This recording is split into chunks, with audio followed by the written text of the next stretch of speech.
guys, welcome to the Wise Media Podcast. It's episode 3. Today we have Markuss Hussle. He is the founder of 808 Media and Auto Marketer Club. And today he's going to be talking about his motivations behind starting these companies, the struggles behind owning his own business and running it from the top to the bottom, and his successes with starting these companies.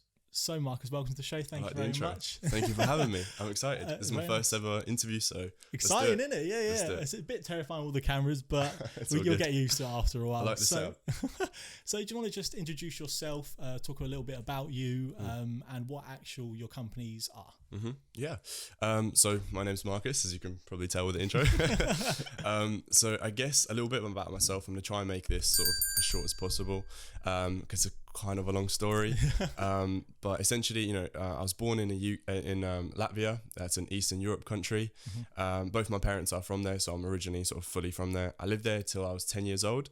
My parents split up when I was 10 years old, as they do. And then basically I moved here with my mum when I was 10 years old. No language. I couldn't really speak English.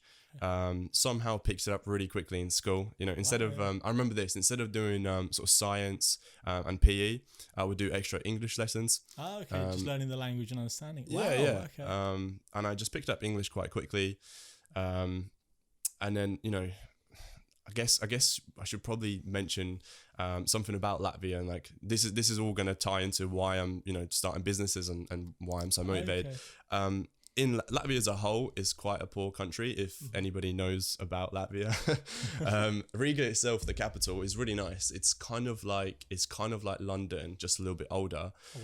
However, if you drive 20 minutes out, kind of like South Africa, it sort of changes quite dramatically. Yeah. Wow. And where I lived, it's a bit it's very poor basically, right? My whole life I had to basically, if I wanted something, I had to work for it and get it myself. However, my parents, they gave me as much as they could. And I appreciate that a lot. Especially now thinking back at it, all makes sense. The more you grow up, the more you understand, okay, well, that's why my mum couldn't buy me that. Oh, that's why that, right? You start to understand the world around you a little bit more and why the things in your childhood have affected you. I gotcha. Exactly that. But yeah, so my parents split up when I was 10 years old, moved to the UK.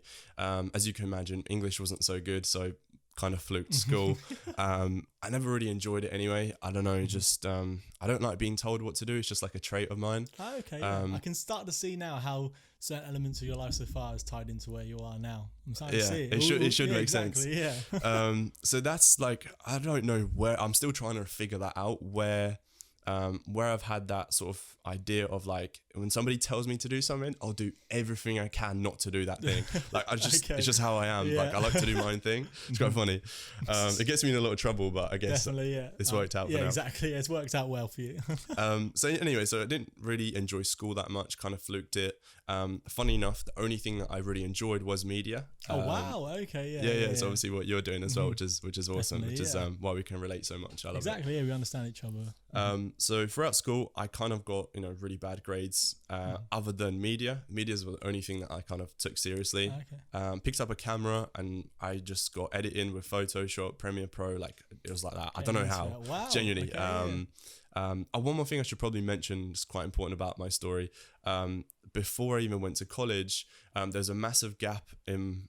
It's quite raining outside. It's raining outside everyone right now. It was the first time we recorded. It was boiling hot. Now it's pouring down with rain. Might be a thunderstorm, but we'll work on it.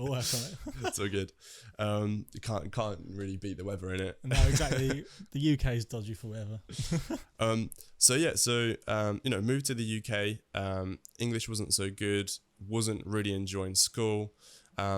My sort of getaway, I guess, between I was like 11 and 15 was like video games. I was just playing video games like 24/7, bro. Like I think most young people are video game addicts. So bad. Like I would stay up like all night playing like every single video game. But now thinking back at it as well, I always had that mindset of like, I guess entrepreneurial, but at that point I definitely didn't think that way. Basically, the video game that I used to play a lot was like Destiny. I don't know if you ever heard of it before. I know Destiny. It's kind of like COD, right? But just like futuristic. Yeah, a bit more, yeah. Right? And it's really pouring down right now. Hope we can't hear the audio. We should be all right. Should be all right. Yeah. And basically, long story short, there was like this mission that you could like carry somebody through. So basically you could help somebody finish a mission and they'd get like this reward that was like really hard to get.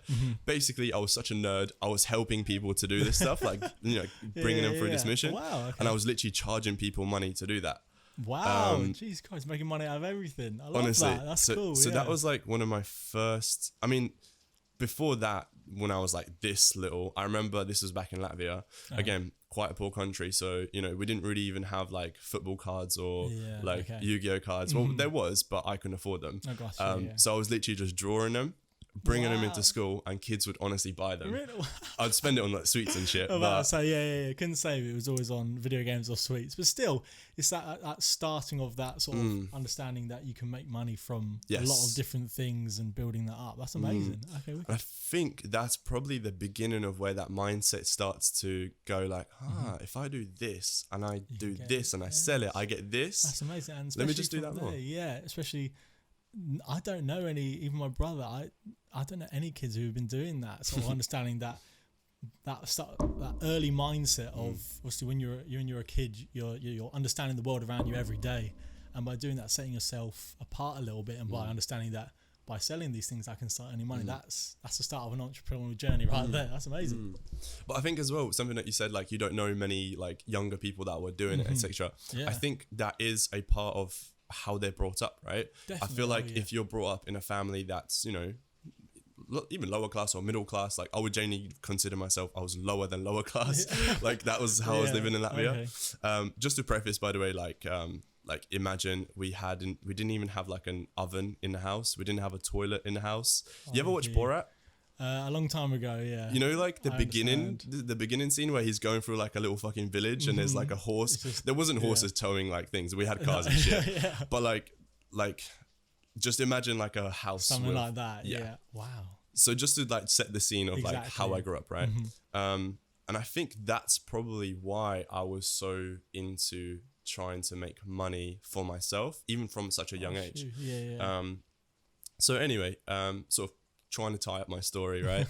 You know, moved to the UK, go to college to do media, because that's the only thing that I really kind of enjoyed and had a passion for. And unfortunately, as soon as I turned 18, my birthday's in October, there's a couple months after. In April, unfortunately, my dad passed away. He was still living in Latvia. And from that point, like I just downwards spiral, as you can imagine. Like I was just doing bad stuff, and like as teenagers do anyway, like you go to parties, you do this and that. But on top of that, I was into that lifestyle, bro. So on top of that, you know, I was going through quite severe depression, and then like anxiety kicked in, and at that point, you know, I really didn't know what I wanted to do. Like at that point, by the way, I was just playing video games 24/7. It's a good escape method, I can't lie. That's why a lot of people do play video games, is to escape from the things that they're enduring in real life. So I understand. 100%. And you know, when that happened, I found out the news. At that point, I was like, shit, man, like I literally just, it's kind of deep. I'm not going to like try and get all emotional or anything, but you know, I feel like a majority of entrepreneurs have like a story like this to make them. Definitely, it pushes them once you sort of get out that comfort zone, because obviously your parents are the ones that made you, the ones that, you know, looked after you, tried their best to get food on the table. And once you lose that sort of comfort of that, then that's where it sort of, in a way, it pushes you to have to understand the world a little bit more. So I think most entrepreneurs and people who are quite successful have that sort of story where they had to endure that sort of pain. And it's interesting because there's like a pattern to it. I feel like like majority have some sort of a thing happen in their life where it's made them go, do you know what, I have to do it.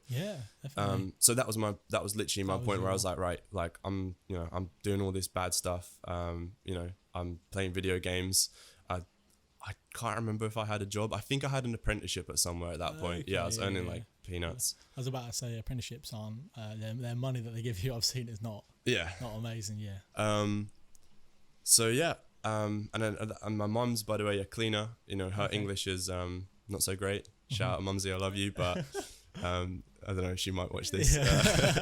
But you know, she can speak English, but you know, she's not very confident, basically. I got you. So therefore she's doing like her cleaning job, as you can imagine, doesn't, you know, earn her much money at all. And I was just thought, do you know what, like my dad definitely can't help me anymore. I'm gonna have to do something, bro. Exactly. Yeah. So then I started applying to more jobs. Went to the funeral. Obviously, went back to Latvia. Went to the funeral. Came back, and by this point I was still very, very like just down, bro. Like friends invited me out. I was like, no, I was a person you did not want to be around with, basically, at that point, honestly. And so I was just applying to jobs, over and over. And funny enough, like literally one of the first places to get back to me, I went for an interview. Okay. God, this intro is so long. Like, no, talking that's about all right. my life. It's good. I'm understanding you more as a person. That's what I want, of course. Is that right? Yeah, definitely. Yeah, carry on, bro. I just realised I've been talking about myself for so long. That's perfect. That's what we're here for, to understand you a little bit more and understand the roots of with most people, what they've been doing and what's happened to them in the past is where they are now. If that's good or bad, that's how we built you up. So carry on, bro. Keep going. Okay, yeah. No, I guess that makes sense. It's one of my first ones, so I guess I might be better on part 2 or something if we do one. So I was applying to a bunch of jobs. And the first one that got back to me was a door-to-door job, like going and knocking on doors. Done an interview. If you ever have done a door-to-door job before, you know that they sell you a dream. Oh, really? Oh, wow. They sell you such a dream. They're all in their suits. But I'm right. So imagine from my point of view, right? Like, I'm very upset at this point. Like, I don't feel like I want to do anything. I've never had money, really, like money. I'm still living in like, poor family, this and that. I go to this job interview, they're all wearing like suits. Proper suit and booted looking right, good, right. And then I get to the interview and they're talking to me about, right, it's commission this, you do that, you can earn this much. This person here just earned like, a couple grand this week, and like, getting trust. Gassed, I was so gassed. I got back in the car, I called my mum straight away. I was like, Mum, I swear to God, I'm about to make it. So funny. Long story short, got the job, obviously.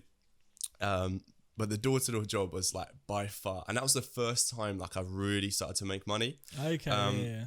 Basically a bird's eye view of how the job works. You literally, and I was working, there's a bunch of different obviously door-to-door jobs, but the one that I worked with was a charity. Okay. So literally, go door-to-door, knocking on doors, signing people up for £1 a week, I think it was, like a charity to like RSPCA. Yeah. Okay, saving the animals, isn't it? Yeah, exactly. I mean, that's a good cause. Yeah, I like that, yeah.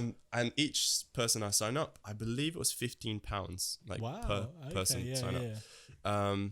And again, it's just one of those things that I really picked up quickly. And I think it was more so the fact that I had to do it, and also it was like commission only, right? So this is the first ever job where that was commission only. So they thoroughly explained it. They're like, Markuss, if you knock on like 20 doors and you get no sign-ups, you don't earn no money. Yeah. However, if you knock on 100 and you get 10 sign-up, that's £150. I was like, all right, well, let me try it then. Let's knock on hella doors, yeah. That's all I done. I became like the best salesman there within. I got promoted within my first week. Jeez, yeah, it's fucking sick.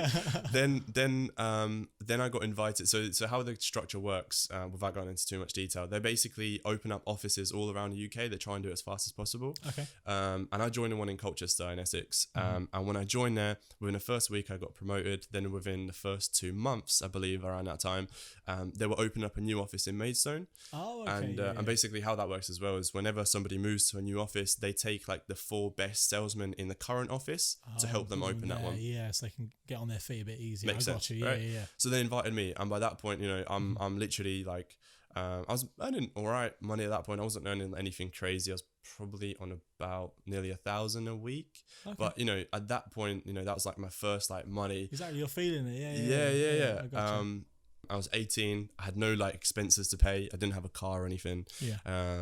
And I was really irresponsible. I was just paying like for stupid like designer clothes, like Yeezys this, Gucci that, Supreme. And that's another thing that how I fell into fashion. I'm heavily into like rap music and hip hop. I'm following the scene, and this will also tie into my agency right now. And also how I know Cole Bennett. Right, I don't know if the camera can see. Just up there. Like, So anyway, I moved to Maidstone. Long story short, again, I get promoted again. I build a team. You know, I start to interview people. Oh wow. Okay. There was a solid week where I was like literally the best salesman like in the whole of UK, and there was no like fucking secret, bro. I literally all I just worked very very hard. I would literally have blisters on my feet, bro. Like I would just knock on, like they say you should knock on like 100 doors. I would do like at least 200 every single day. Therefore, I was making like a decent amount of money again. And I think from that job, I learned more than I have ever, more than school, college. I knew I didn't want to go uni, so fuck that. But more than I learned throughout, you know, my past 18 years. That 1 year I'd done that door-to-door job. You learn a hella. I mean, sometimes it works. It's experience, I think, is so key in pretty much nearly every job now. Having that experience, understanding what it takes, the struggles within that, can teach you so much more about stuff compared to listen to some old bugger talk about it on a PowerPoint. Yeah, I know what you're saying. I could go on a whole rant about how I disagree with university, but I won't because some people go uni, so it's fine. You yourself. That's all right. So, no, it's understandable. I mean, obviously there are certain exceptions with medicines, things like that, where it genuinely requires to have that, you know, years and years of experience, you know, learning about it, but. I can't lie, for someone like me, university isn't essential at all. It's really just the idea of, for me, I just want to have that sort of, for people that have that sort of evidence in a way. Credibility as well, exactly, right? Yeah, with having that experience and having a piece of paper that says, oh, you did quite well. 100%. But yeah, I know what you're saying. A lot of people, I think definitely nowadays, university is sort of hitting that. It's not essential. You don't need it to make it, and you're a prime example of that. You don't need university. But also, don't get me wrong. You know, I'm not trying to put out the message of saying like, you know, fuck uni. It's a scam. This and that.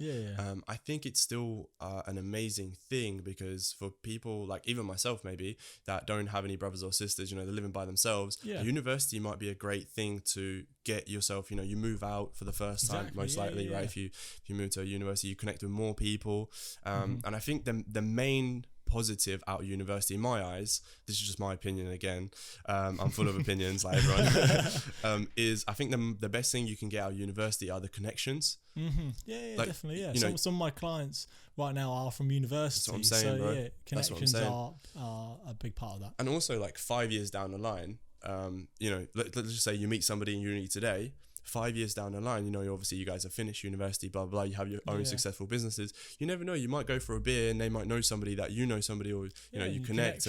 Connections, exactly. That's what I'm saying. Yeah, so that's a big key part of it. I think that's what a big motivator for some people. Yeah. The thing that I disagree with university, and again, it's not like I disagree with the whole system or anything, but it's like I think a lot, and this is what happened to me personally, and this is why I have such a strong thing about it is, I was so lost. And again, I don't say like it's the system's fault. It was definitely my fault. I wasn't paying attention. I was being just like I was playing my stupid video games and shit, right? But I was genuinely so lost.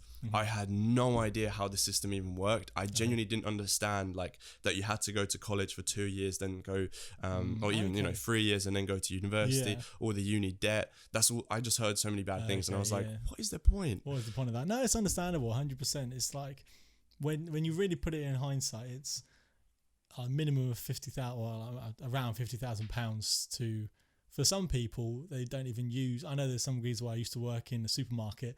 He had a history degree and something else as well, and he said, I'm not going to use that. And he's literally just gone to party all the time. So that's the scary part. Exactly, yeah. It's like if you've really got to be willing to go into that and do it well, not just fluke it and go to a couple nightclubs every weekend. And do it if you enjoy it and you have a passion for it. And I know you do. I mean, look at you, bro. You're doing all shit. I thought I would do it. It's alright. I've done it a hell of times. It's calm. You know, look, like you know, you're passionate about media, so it just makes sense to do it. And I can tell that it's not going to be what you're doing it for 3 years or so, right? Yeah, it's 3 years. It's not going to be 3 years wasted at all. No. I'm going to try and use that as much as I can. Yeah. Right. Whereas some people, you know, they do business in uni, who's taught by a person who's never made a business, probably. That's a worrying start. Yeah, right? They haven't got the evidence to prove why they're teaching it. Yeah, and then they just end up working at like. Well, anyway, this is a whole rant, but yeah, stay in school, kids, and get your education. Exactly. That's the takeaway from. So carrying on like with the story, I guess, right? So I moved to Maidstone. That was the first time I moved out of my parents' house. Okay. lived in basically like a house share with like, there was like, God, Jesus, there was like 6 of us. Oh wow. Yeah. And we all done what we done in like the door-to-door job all in one house. Together. Oh wow. It was the best and the worst time of my life. Oh, really? Like, honestly, yeah, it was like the best. I was earning the most amount of money, well, back then, and like the worst because like we would get home at like 11 p.m. Cook dinner. Like I would go gym still, like 11:30. Get home around 12, half 12. Have dinner at like 1 a.m. Wake up at 6. Go to the office. Do interviews with people. Right? Yeah.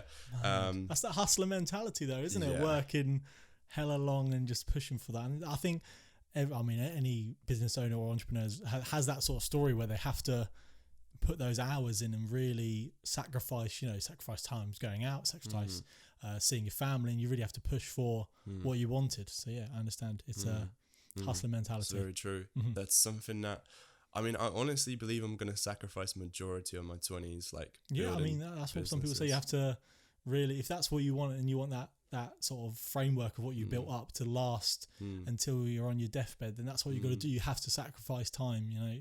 I don't even want that. I want generational wealth, like, you know. Yeah, I get what you're saying. Yeah, bro, 100%. So yeah, long story short, from that door-to-door job, you know, I learned so much, so much. Like, I'm so grateful for doing that, and I done it for about a year and a half. Long story short, the reason why I left was because there were basically there's like levels to it, so like promotions. And I got to the point where I built a team around myself. So I was managing people. Yeah. And again, you know, skills I learned how to interview people, how to manage a team, and etc. How to teach people. But long story short, you know, I got to the next advancement, like the next promotion, or I was about to, sorry, and they were basically holding me back. Is what I felt like. So then I had a conversation with the manager there, and he was like, "Look, I'll be honest, like there's no reason why you should not have been, you know, promoted. I'll put my hands up. My fault." And at that point, I was already there for about a year and a half. And you know, honestly, I worked so fucking hard. Like, it sounds like it. Yeah, so you hard. Went for it, you know, I felt like I put 120% in at that point, and it just felt like, really, you're gonna do that to me? Like, you know that I should be promoted. Like, and he, like the manager, you know, knew my circumstance. Like, the only thing I want, my only motivation, well, there's two. One motivation is like to, you know, just support my mum, retire her. I wanted to just support her, and you know that. And number two is just like get loads of girls. But you know, he knew my motivation about, you know, how serious I'm about supporting my mum, and the fact that he still held me back really fucking pissed me off. I say, that's literally, and he even knew that. That's so unfair, and especially, you know, he knows your circumstances and he's not letting you do that. Then I'll just stick my middle finger up. Yeah, that's literally what I else. Yeah. I was like, look, bro, well done, boss. I'll do the same. I'm gonna be honest, I'm out. So, and we're wrapping up the fucking life story here, but Jesus Christ. You know, I left Maidstone, moved in with my mum. She lives, you know, not too far from here around Colchester. Moved in there for only partly. I knew I was going to move out very soon. I literally stayed at hers for like 2 days. Oh, wow. Another funny story. As soon as I moved back in with her, the next day I put on my suit. I went around Colchester into every single estate agency. I didn't have no CV. And again, this is another thing. Like, understand this. Like my grades, I can't remember my grades, but I know they were terrible. I know they were absolutely terrible. Like, my photography and media was like an A. Rest of it was honestly D's and below, right? And college, I done like 1 year there and I barely got a pass, I think. So obviously, and on top of that, I didn't have a CV or anything like that. I literally just looked smart. I walked into about 6 or 7 estate agencies, just literally walked in and I was like, "You guys hiring by any chance?" The 6th one said, "Yeah, perfect timing, we actually are." Oh wow. When can you do an interview? Literally done an interview the next day, got the job, and that was that. Rest history. So that's like a message to say, look, if you're currently, you know, in school or in college or even university and you're stressing about it, like, I promise you, it's not worth it. It's not worth the stress, you know. I'm not saying don't care about it and just like forget about it, but just look at so many and I'm putting myself in the spot now, I genuinely can't think of any, but there's so many successful stories of you know, I'm talking millionaires and billionaires that don't necessarily have insane grades, but they still made something out of themselves. So it's the school, I think I said this last podcast, school and college and that whole system is not the be or end all. If you don't pass every single thing, you don't get to go somewhere that you want to. That's not that's not it. You know, there's people much who more have, to it. yeah, exactly. There's people who have gone out there and done absolutely shite in every single grade they possibly can, but then they're so good at, you know, doing something else, building up a whole online, you know, business, you know, selling clothes or something. There's so many,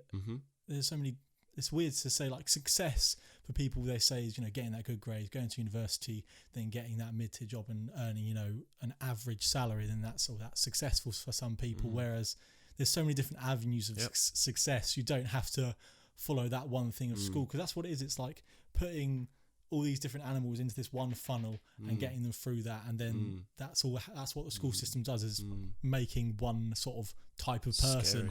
Exactly, it's terrifying. They just make one type of person, whereas there's so many different avenues you can go down to. Scary, whatever bro. you call success. And success is what you define it yourself. Exactly, yeah. If you're 100%. happy and you're doing what you want to be doing, look, if you're fucking selling hot dogs on the street and you genuinely have a passion for it, you are successful. Exactly, you know, you're making enough money to pay rent and to do whatever. Yeah, you're living comfortably, selling sausage rolls on the side of the road. You're living the best life, boss man. That's honestly, it. yeah. So to sort of wrap it up, so then I got the you know, estate agency job. I really enjoyed it. But however, you know, when I joined it, I knew I was gonna, like, I joined with the intention of I'm gonna leave between 2 to 12 months time and have my own business, right? Oh wow, okay. And I got that sort of mentality of wanting to have my own business from that door-to-door job. That's honestly that was my switch, right? So, you know, my dad passed away, so that made me motivate myself to just make something of myself and make money. Luckily got into this door-to-door job. I'll say luckily, they would literally hire anybody. But, you know, I really enjoyed, you know, what I learned and the mentality I got. So I stuck at the estate agency job for about a little bit less than a year. I think it was like 10 to 11 months. I'd done that about. And honestly, nothing against the lads there. Like I enjoyed it.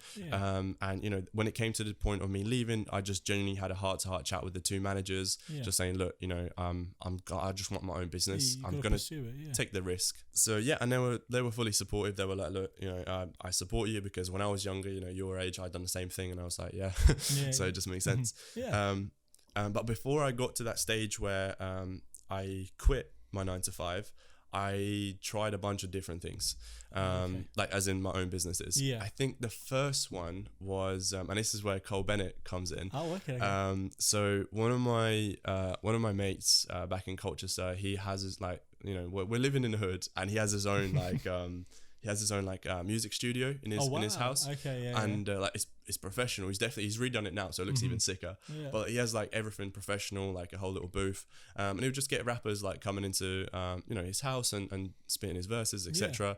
And I would just chill there, like I wasn't doing anything. I was just friends with him, like my the guy that owned the studio. So I would just be chilling there. And again, you know, I have a passion for music, so I just enjoy the environment, like making music. Like I can't sing or rap or shit, but I just enjoy being in that environment. Sort of I think you were talking about earlier, you like keeping up with that sort of hip hop style stuff, so that works hand in hand with you. I gotcha. And basically it came, there was this one day where that, like, there was a rapper there, and he had like a setup like you, where it was like a tripod and a camera. I don't know why he had it. I guess he just made like videos of himself, and he was like making beats. And a rapper was like, yo, pick up that camera. I was like, all right. I was doing anything else. Just literally pick up the camera. And obviously by this point I've already gone to college to do media, so I knew kind of what I was doing. So I was like, all right, fuck it. Played around with it a little bit, done a couple of shots, you know, nothing crazy, obviously, just in the studio. Went home, took the SD card with me, put it all together literally within the same day, sent it to the rapper. I was like, bro, that's so sick. That's so sick. He was like, yo, shoot a music video for me. Oh, wow. Yeah. I was like, yeah, fuck it. Long story short, it never actually happened. That music video never happened. He just never finished the song. He just never finished the song. However, you know, from there on, I just fell in, like, I kind of thought, do you know what? Yeah, let's try it. Let's do this. So I bought my own camera, you know, saved up a little bit of money. And then some more of my friends back in Sudbury, they were also on the rap scene. They wanted to make a song. I feel like I'm missing something here. No, I think I'm about up to date. And also by this point, that's where 808 Media comes in, okay, right? Okay. So the name, funny enough, now the 808 Media agency that I have is all to do with car dealerships, and we'll go into a second of what exactly I do. However, when it first started, it was just like a creative agency where I was just doing music videos. Okay. Right? So is the 808 sort of from that music sort of type-esque things? Gotcha. Okay. So you know the 808s when like somebody's making a beat, like it's like the bass line, isn't it? Sort of. The 808, yeah. So the theory or like the thinking behind that was like, to make a song and to complete the whole thing, you start off with the 808s because you need a beat, and to make the beat you need to start with the 808s to make Okay. And then once you made the song, you rap over it, auto-tune it, blah, blah, blah. Then the last part would be to finish with a music video. And then you release it, and that's your song done. Exactly. Right? Yeah. Okay. So I thought you start with the 808s and you finish with the 808. And then media is just like media, right? Exactly, yeah. Everyone says that. So like media. Yeah. Why is media? It happens, yeah. So that's where 808 Media actually originated. Oh, wow. Okay. It's definitely evolved massively a now lot, then. Yeah. And then so I done like a music video for one of my friends, Mavs and Little A. Okay, I think I have seen that. Yeah. This was about 6-7 months ago. This was last summer. Okay. Actually, no, probably a year ago now, more than a year ago actually. Yeah. And that was just fun. Like they were just my friends, and I always believed in his name is Jack. So I was like, bro, let me just do a music video for free for you. And I was like, yeah, fuck it, why not? Amazing, yeah. So I was shooting this music video, and I needed like a nice car, like for the music video, as you do. Otherwise, is it really a music video? That is true. I got you. And also, this is where obviously I learned about Cole Bennett, and by this point, I really thought I was the next UK Cole Bennett. I swear to God, it was even in my like Instagram bio at this point. Anyway, so I need this nice car for the music shoot, and prior to the shoot, I put up an Instagram story saying, "Hey, does anybody know, or can anybody plug me with like a nice car? I don't mind paying this and that." And this dealership messages me at first. Oh, wow, I was like, all right, sit, yeah, I'm talking, yeah. I can get you this GTR. I was like, all right, yeah, nice, cool. Anyway, long story short, this kid turns up. All right. Okay. Like an actual kid, obviously not driving, but in the passenger seat. Oh, okay, I was worried then. I was like, this dealership's a bit of dodgy. Yeah. So he was 17, right? He was 17 at this point. His name's Harrison. Shout out Harrison. He's literally like a little brother to me now. So he turns up like in this fucking GTR, and I'm like, Jesus Christ. Who are you? He was like, I'm the guy that was messaging you from the dealership, because what he does, like he runs the accounts for the dealerships. Oh, gotcha. Okay, right? Yeah. And like he gets paid obviously, and so I was messaging him. However, I thought I was just messaging like an owner of the dealership at this point. Yeah. So anyway, me and him connect. So obviously we exchange numbers. I was like, bro, if you can get me more cars for my music videos, let's fucking connect. You're a plug for the cars. Long story short, we made the music video, released it. It actually banged. We got like 10k views on that. Man, it was alright. I'll put it in the description actually if you guys want to go watch it. And from there on, I kind of, and again, my entrepreneurial mindset was kicking in and saying like, right, so I'm making these music videos and like these little snippets and that, but I'm not really earning any money. If I want to leave my 9 to 5, I need to have a source of income to really be making money. Yeah. So I kind of, and this is where Harrison comes into the story on how 808 Media has developed to what it is now. And also one more thing I forgot to mention, sorry.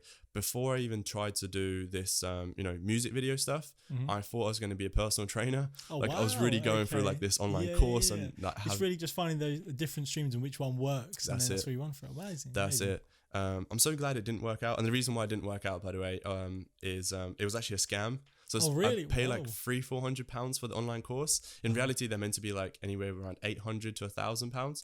So I thought, oh yeah, I'm gonna get it nice and cheap. Deal here, yeah. Again, don't go cheap on like a qualification for your business. But it ended up being a scam. So they just like took my money and they were like, oh, the person that was teaching has just like gone or something like that. And I tried to email them, call them, no replies. And I was like, oh, well, fine, just take the L here. You know what I mean? So then I went into like music videos, and then that's where we are now here. So me and Harrison, he doesn't live too far from me, so we'd always like link up, go for a drink, go for like car meets, and this and that. And he really got me into like the car scene. Wow. Okay. I was always fascinated by like nice cars, obviously, but I never really like was in the car scene, if that makes sense. I still wouldn't classify myself as I am. Like, I don't go to car meets every day or anything. I'm definitely a lot more into the car scene now because of him. Okay. And he was like, bear in mind, he was 17 at that point, right? I was 19, I think. Yeah. And, he was, at that point, he was making more money than me, I think. Because I still had my 9 to 5, and that was only making me, I can't remember, probably like $1,400 a month. Okay. Yeah. Probably something like that, and this kid is making nearly like the same as me, and he's in college still. Yeah, I got you. Okay. Was that just through that car dealership doing those accounts and stuff? Yeah, like yeah. That? He was just doing like videos and photos for car dealerships and like managing their Instagram and shit. And I was like, bro, let's do it. Like, come on, let's do it. And he was like, yeah, sure, fuck it.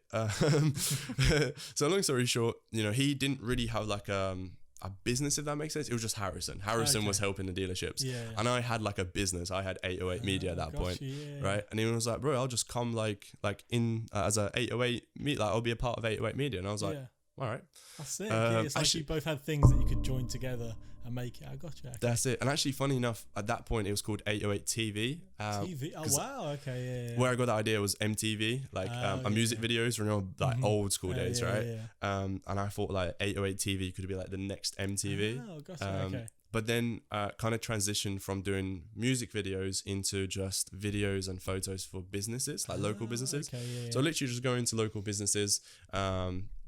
And just, offer them, hey, this is what we do. We're a marketing agency.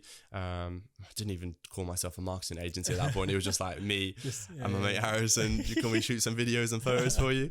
And, made some decent money. It slowly picked up more and more to the point where, actually at that point, I didn't quit my job when I was just... I can't remember, because this wasn't too long ago. I quit my 9 to 5, the estate agency, November time. So November that just went. So about 9-8 months ago from the time of this recording. Okay. And prior to that, I was doing these videos for about nearly a year, basically, at that point. Well, actually quite less than that, about 8-9 months. I was doing the creative videos and stuff. So I was making decent money, nothing like good or crazy. It was just more than enough to pay my rent and food and my expenses, right? Yeah. And I was kind of like thinking, okay, well, if I leave my 9 to 5, I will have to go full on this. And not only that, I'll get so much more time, right? Like my 9 to 5 was literally Monday to Saturday. And I'd get home at I wasn't getting home at late, but like it was 5. So. Yeah, exactly. Yeah, most of the days gone from your 9 to 5 job. So I kind of just took the courage, and I was like, look, do you know what? Fine, I'll just commit to it. Definitely. That takes a lot of balls, by the way. Some people are terrified to do that, so I'll give you that. That is the hardest part. If you're thinking, and we'll go into a lot more detail about, because I want to try and give like a lot of value to, because I feel like majority of your audience is probably going to be around our age, looking entrepreneurs, basically, right? Looking to start their own business. Exactly, so I feel like I've got a couple good ideas for them to give. But it's definitely the hardest part of becoming like an entrepreneur, just having your own business. I don't really like the word entrepreneur. It's a bit like thrown all around. It's sort of been watered down nowadays. Everyone wants to have that title, look at me, I'm an entrepreneur. Exactly. They want to say it, but they won't do it. That's the problem. They'll still be working at bloody Sainsbury's or something and call themselves an entrepreneur. But it's that is the biggest commitment and the hardest part, and having the most courage to say, you know what, let's do this full time. That's it, bro. So that's really like from the story of like, when I was born, to my life, I didn't grow up with a lot of money at all. And there's this, I miss so much, but I'm just trying to cut it down. Like, for example, I remember this, like when we moved to the UK, like I was literally just sleeping on like a mattress on the floor when we used to go. And by the way, like this is quite something I thought, like back in Latvia, we'd have like a black and white TV, and like we would watch like, when I got to around age 7 and 8, we got like a normal like color TV. But I remember like, we would have that, and then I'd always watch like on TV like Mr. Bean and shit like that, about the UK and like London, and I thought like, oh my god, like London's got to be like like it's just sick. Like London's got to be like a city. Do you know what I mean? I've never been to like something like that before. Okay. Yeah. So when my mum told me that we're moving to the UK, I was like, I am hyped, gassed. Yeah. I'm like, yo, we're gonna have an Xbox. Like, I don't even know if I knew what an Xbox was at that point. But you know, again, I moved to the UK and it's not that. You know, we're basically sleeping on the floor. I remember this like so vividly. And again, this is one of those things that motivates me so much is whenever we used to go shopping, like we used to go Tesco, we would literally park up, get out, walk into the shop and go straight to the discount aisle, and that's it, bro. That's it. And I'd always like ask my mum, like, Mum, I don't really like this food. Like, can we get something else like this? And I remember this, like, she said it to me, bro. Like, she was like, look, like, I really want to, but when you're older, like, you'll understand. Like, I'm really sorry we can't. Would you say that's the motivation to why you wanted to get, you know, going down these different avenues of trying to make money?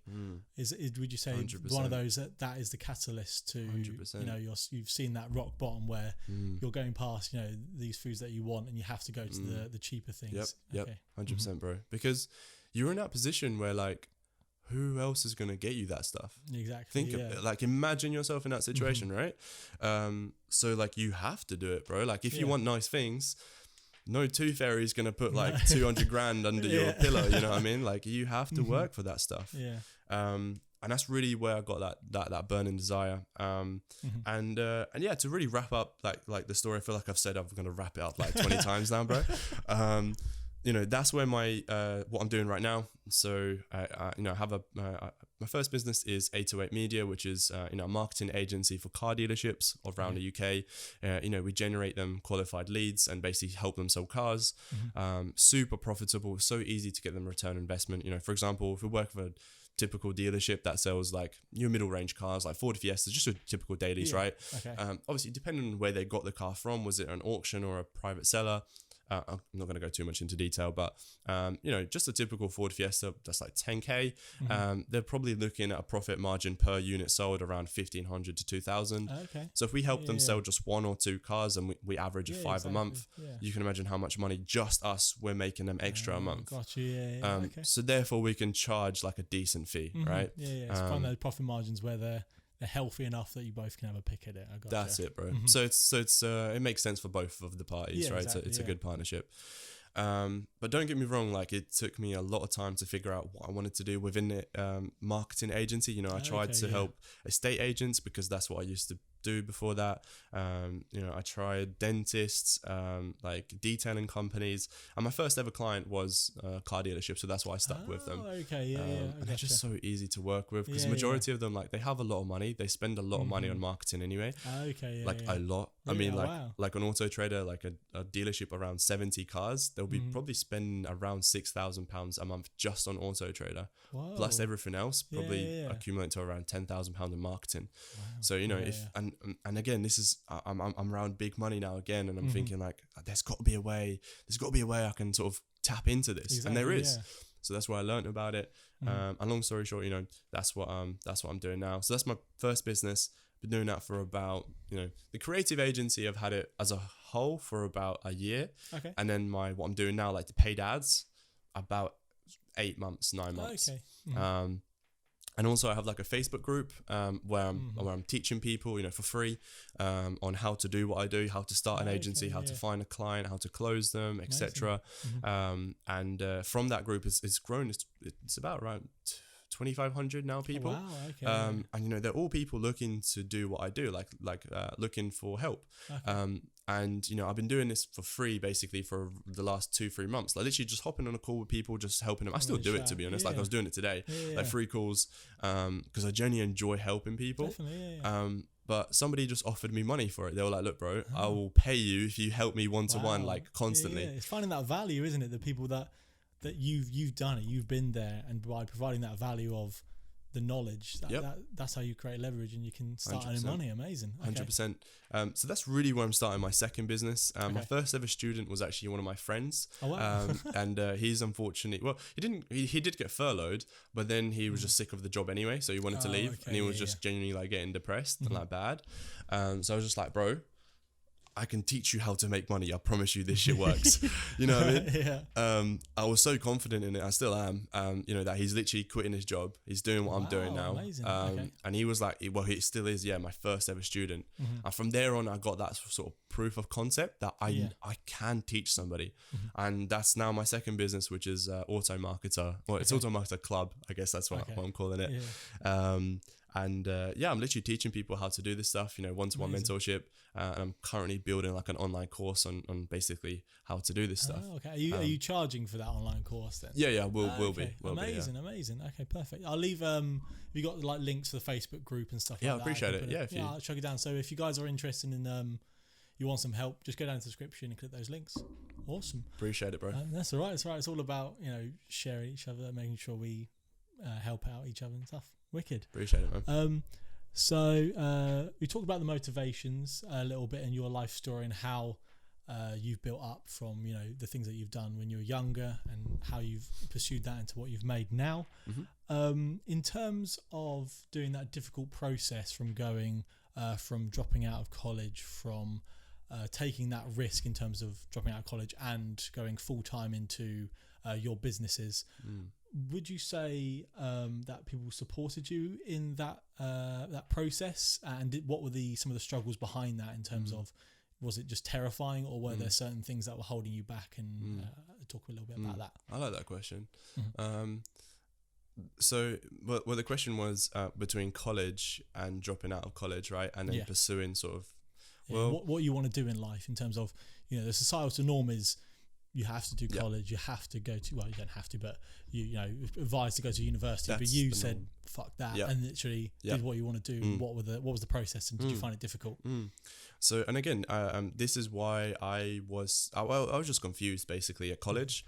The one thing I did know, I know that I didn't want to go to university. Like I just knew that I didn't want to do it. So then I kind of thought that, and also, by the way, like to preface as well, this is probably why I was so confused. I'm the only child. I don't have no brothers or sisters.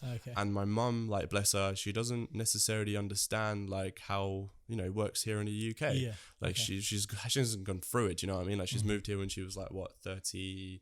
Sorry, mum. You're exposing early 30s. But yeah, so I was literally like, I had to do my homework myself. I had to I had to do everything myself. Like I genuinely, after the age of 10 was when I moved here. Obviously they helped me set up, like get into school. Other than that, I had to do everything myself. I had to choose like everything, bro. And majority of the time I was just confused.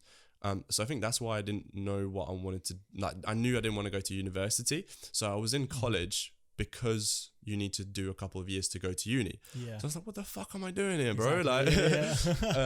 So that's why I dropped out of college after the first year. So the question was like, were people supportive, etc.? I mean, at that point, I only had like a couple of close friends, which I still am, my day ones, and I try not to make too many friends, what I mean? I got you.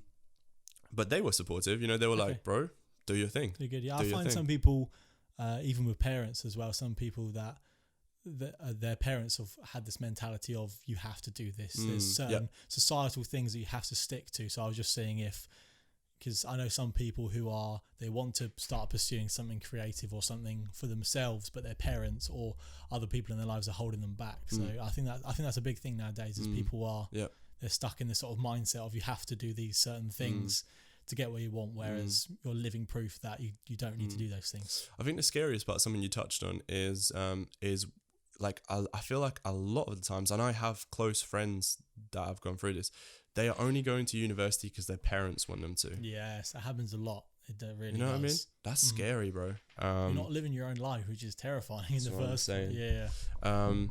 So, but like my friends were supportive. They were like, bro, do your thing. Good. And at that point, when I dropped out of college, that's when my dad was still alive, and I was just doing bad stuff. Let's just say I was making money however I could. And so the money wasn't like necessarily an issue. It was just like more like I didn't know what the hell I was doing, but I knew I didn't want to go uni. So my Okay, friends were yeah. like, bro, just, do your thing, like, and you'll be all right. And, my mum, again, I feel like my mum was more clueless than me. I feel like, bless her. Like, she just, not that she didn't care. No. Like, she cared. Yeah. She just didn't understand how the process works. Because if she did, she would have taught me and then I would have known, right? So when I was like, mum, I'm finishing college, she was like, all right, nice, what are you going to do? Okay, got you. So she wasn't like not supportive, but she wasn't supportive, she was just like, all right, cool, do your thing. I didn't understand it, I got you. And that's where I got into like apprenticeship, right? So this is where like that story kind of makes sense. I got you. Okay. So we're sort of changing a little bit now. So I've understood your motivations, your story, sort of bring it to the present now. What does your daily routine look like from now compared to, say, when you were in college and sort of starting to look at different ways of making money? How has it changed from, playing video games a lot and stuff like that and not sure where you're going in life to now when you're at the top of your game? I still wouldn't say I'm top of my game. Get in there. Yeah, I'm getting there. Like mentally, I'm definitely at the top of my game. I'm fully. But I like the question because I think a schedule and a routine, as boring as it is and as tedious as it is, that is one of the keys to success. 100%.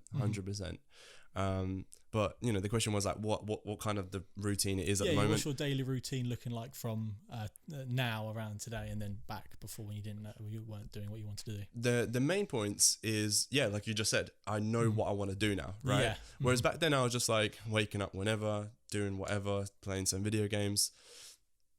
And I just didn't know what I was going to do every single day I woke up, which is normal. I think like majority of the people like in college are like, meh, you're not sure. Just going to do whatever I want.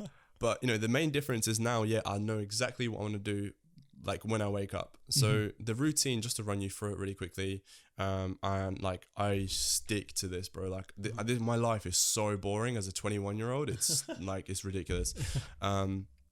But I wake up around, it depends if I'm going gym in the morning or in the evening. Okay. And that will depend on the day before of how I'm feeling. But if I'm going gym in the morning, I'll wake up at 5:20. Then I'll be in gym at 6 because it opens at 6. You tell some college students that you're going to gym at 6 o'clock in the morning. They're just no. Yeah. But sometimes there's so many hours in the day. That's what you got to do. Sometimes you got to really sacrifice some time. That is it. People ask me like, how the fuck do you do it, bro? Like don't you want to sleep? Trust me, I want to sleep. But like, if you want to build something, like if you want to do it, if you like, trust me, bro, like, you know this. Like when you have that urge, when you just have to do it, bro, you will do whatever it takes. Like, exactly, yeah. And don't get me wrong, it's not like I'm losing sleep where like I'm sleep deprived and I'm depressed because of like, I'm good, bro, I'm sweet. But it's just like, like you said, finding that time, you have to do it. Yeah, exactly, So go gym sort of around 6 in the morning. The gym that I go to is quite nice. It's got sort of a sauna, steam room, shower. Obviously it's got a shower, swimming pool. The steam room and that is shut at the moment. Time of this recording, we're going through a pandemic. A bit awkward at the moment. It's not. It's a lot of things are suffering. Which I'd love to talk about with you as well. Yeah. But do my workout. Perhaps have like a swim. I listen to a lot of audiobooks. So when I'm walking to the gym and I'm walking home, I'm listening to audiobooks. Or I might do a student call. Like one of my students, I'll just call them, see how they're doing. It's about a 5-10 minute walk.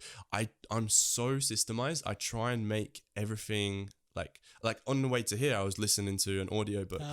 I'm constantly trying to develop myself and just do something. Exactly, squeezing every ounce of time, which is perfect because we only have a certain amount of time on this planet. You might as well do as much as you can. 100%, bro. Get home, have a little breakfast. I might, it depends how I'm feeling again. I'm very systemized, like routine. At the same time, I'm not. Like, I'm flexible, if that makes sense, right? So, like, for example, I know in the morning or in the evening, I'm going to go gym. Then I'm going to have breakfast. Then I'm going to shower, brush my teeth. Then I'm going to start work at 9. I know I'm going to do that, but I'm not like, right, I'm going to eat this many like calories here. You know what I mean? Because I feel like that's when you're a bit, I don't know. Crazy, For me personally, that's a bit too much. Yeah, I got you. Especially if there's so many other things you're trying to do. So much. If it's trying to calculate every single calorie, then it's probably time better spent elsewhere. I got you. That's it, bro. So yeah, get home, have a little breakfast, like a protein shake or something like that.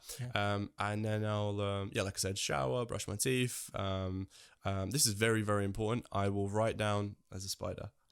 Spider-Man. Where is he? Is that a spider? That's definitely not a spider. I've lost it now. It's disappeared. This is very, very important. I write down 3 things that I'm grateful for every single morning. Wow. Can be anything, bro. Yeah.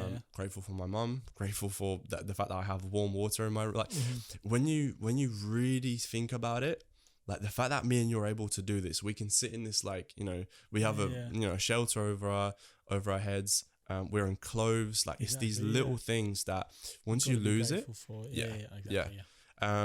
and again, it might be some people watching. If you don't do it, you might be like, fuck, some woo woo, like, oh, look at him, he's out and what he's grateful for. Yeah. If you do it, the reason why I do it, right, is it sets you up for the rest of the day, and you feel so good. Like you just feel good. You feel grateful for just the little things. Yeah, exactly. Like honestly, it's the smallest things. Like I have gas in my house. Like when you don't have gas, you'll be like fucking either freezing or you know what I mean. Yeah, it's there's little things that us as people who have the Western world has really built up now in terms of what we have, and just the fact that we can get on a bus and go to the next town. It's huge. That's a huge thing. It's just understanding that there's so many things to be grateful for. Probably will boost your just like motivation and happiness, because sometimes you can get really beaten down. I haven't got the latest shoes. I haven't got this.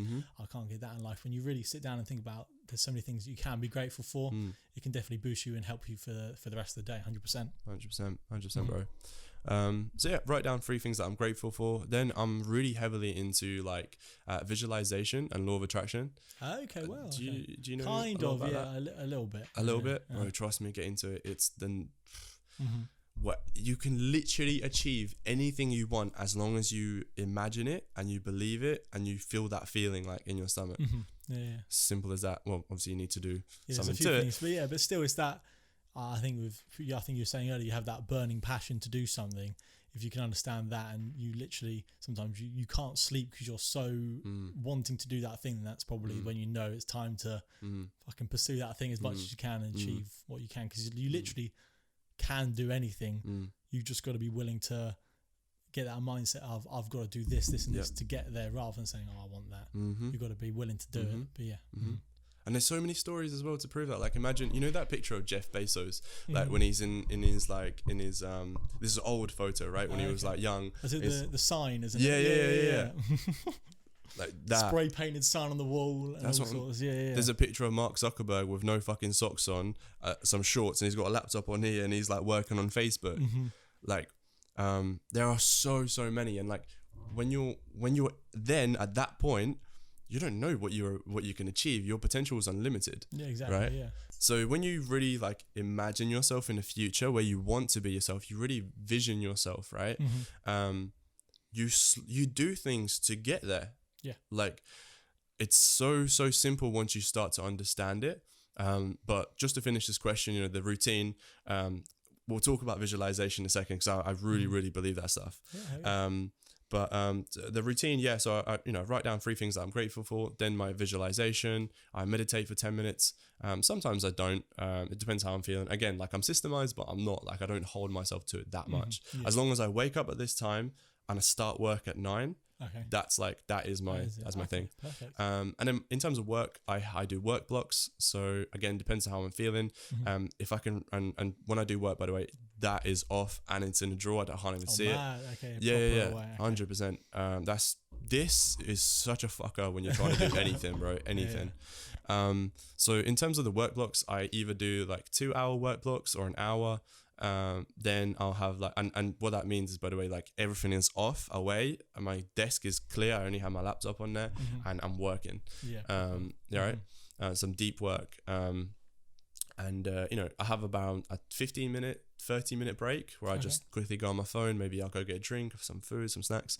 Then my second work block. Then it's lunchtime. Then my third work block. And that's about it.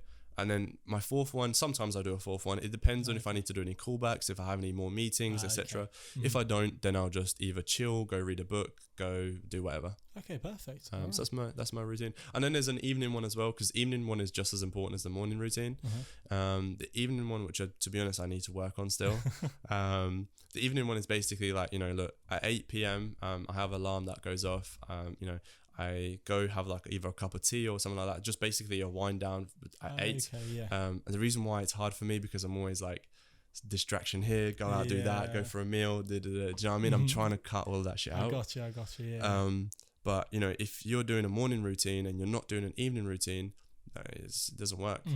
Because if you go to sleep at 11 p.m. instead of 9 p.m, or like 10 p.m, which is what you're meant to, it's going to be a lot harder to wake up in that morning. Exactly, yeah. Therefore, the rest of your day is fucked up. Got you. Yeah. It's just getting to that. Wake at this time, go to bed at this time, and just rinse and recycle and stuff. That's it. Okay. That's it. So that's my routine, bro. Wonderful. We're going to take a little break now, but when we come back, we're going to talk about Markuss's job during COVID times, understanding how during probably the biggest financial and health crisis, how he's able to keep running his job and stay afloat and help his clients.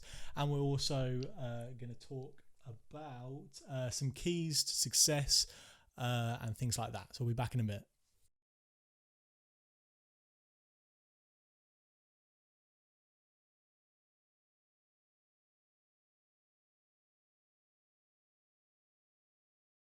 Welcome back, guys. Back from the break. So, Markuss, how have you coped with the COVID crisis in terms of a lot of companies in America have been either furloughing or getting rid of employees left, right, and centre, and struggling to keep clients and keep customers. How have you dealt as a business owner with COVID? Well, the industry that I'm in, I'm very, very fortunate that it's all online. So I don't physically have to go in and meet anybody, or I don't need physical contact at all. I can do everything from my bedroom, like if I wanted to, right? Yeah. So in terms of like how has it affected me?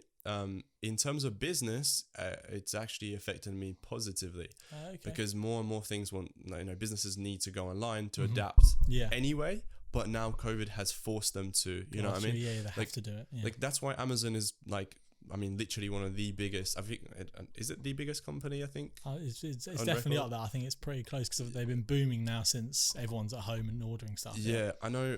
Bezos nearly doubled his income, like definitely, in the pretty last quickly. Yeah. Lucky bucker.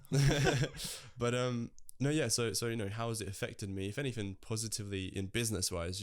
First things first. I sincerely want to give my condolences anybody that's genuinely been affected. More than just losing their job, family, if you've lost somebody, I mean, it's a serious thing. It's definitely, it's not something to play around with. And it's hard seeing like a lot of my friends, and I know somebody who's lost like their granddad, through it. So it's such a strange time that we're going through, and on top of that, now we're in the biggest recession, which is interesting and scary at the same time. If you're in college and you don't yet have a business, good, because you're not going to lose too much. You don't have anything to lose. But also, a lot of businesses are built in these times. A lot of businesses start in these times, struggling times, and they can start building up as everyone it's else only does, easier from here on. It's only easier from here on. And if you're thinking about starting an online business, there has never been a fucking better time to do it. I know one of my friends, he lives in Bury. He has a drop shipping business. So if anybody doesn't know what drop shipping is, it's basically when you find a product online that is manufactured probably like out in China, and you basically sell it on behalf of them with a higher profit. So you make some money basically. And my friend, on average, his business was making around 30 to 40k a month, like revenue, not profit. So revenue. Last month he made around 104. Wow. The month before that was like 82. And if we want to talk profit wise, it's around 14 and 18k. His pockets in that. So in terms of like online businesses, it's never been a better time, because everybody's at home, they're bored, they're going to be on their mobile phones. Exactly. So my business, same thing. I do online marketing, I do social media marketing. the numbers are fucking insane. Number one, it's more obviously engagement. We're reaching more people for the dealerships. Yeah. More people are at home. Number two, it's a lot cheaper. In fact, nearly even 50% on some ads, because a lot of businesses are pulling out on ads. Does that make sense? Yeah. Same how the stock market works. You know, the more people pull out, the cheaper the stock becomes. The more people buy into it, the more expensive it gets. Right. Yeah. Gotcha. Same with the ads. So right now, you know, we're reaching. Well, it's kind of trying to even out again now that people are sort of going back. It's kind of going back to normality. However, you know, we're reaching more people and a lot cheaper. Not only that, businesses all around the world are realizing, shit, like I need to go online. I need to make sure I feel like I might be talking a bit too close. No, that's all right. They're realizing and they're understanding I need to go online. So to be in an industry like I am, and again, I'm so grateful for the fact that I am in such an industry. It's, if anything, it's affected me positively business-wise. Amazing. Okay, yeah. Perfect. Yeah. So we'll switch it up a little bit now in terms of, if anyone watching or listening, in terms of you've been very successful in terms of your job lines, your career, the business or businesses you are now running and things for the future. What are some little snippets and keys to success to kind of help what you want to do in life rather than working for someone else, always waiting for that paycheck to come through from someone else? How have you what are some of your tips along the way that you've found that have helped you reach success? First of all, thank you for saying that. Like, I'm successful. I wouldn't class myself as there yet. You know, I'm doing well for myself. I definitely am. You know, from where I've come from and my circumstances, I do appreciate that. I kind of understand it, but at the same time, I have like 9-figure dreams, you know. I got you. Yeah. You've always got to keep dreaming high, 100%. Keep working, which is the perfect mentality. If you don't see I see you as successful. However, if you don't see yourself, that's going to push you more. You've got to keep reaching and reaching. That's ideally what you want. Thank you. Trying to grab it. So the question, you know, I guess keys to success, right? Yeah. It's quite funny. Isn't DJ Khaled talking about the keys to success? Yeah. But, you know, I love this topic. I really love it because I love inspiring people. Like, and this is why I enjoyed doing that, my second business, or the education side of it, because getting on the phone to somebody and then like explaining something to them, not only in terms of like how to run a successful agency, but also inspiring them to actually pick up the phone the next day and actually do the calls.